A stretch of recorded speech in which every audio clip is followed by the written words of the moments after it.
بسم اللہ الرحمن الرحیم۔ السلام علیکم ورحمۃ اللہ وبرکاتہ۔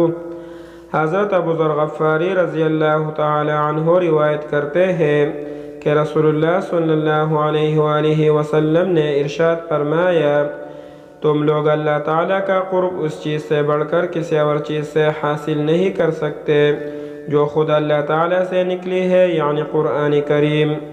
حضرت جابر رضی اللہ تعالی عنہ سے روایت ہے کہ نبی کریم صلی اللہ علیہ وآلہ وسلم نے ارشاد فرمایا، قرآن کریم ایسی شفاعت کرنے والا ہے جس کی شفاعت قبول کی گئی، اور ایسا جھگڑا کرنے والا ہے کہ اس کا جھگڑا تسلیم کر لیا گیا۔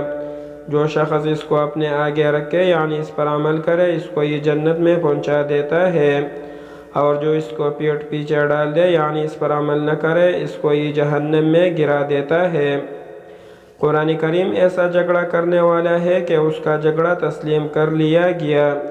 اس کا مطلب یہ ہے کہ پڑھنے اور اس پر عمل کرنے والوں کے لیے درجات کے بڑھانے میں اللہ تعالیٰ کے دربار میں جھگڑتا ہے، اور اس کے حق میں لاپرواہی کرنے والوں سے مطالبہ کرتا ہے کہ میرا حق کیوں نہیں ادا کیا۔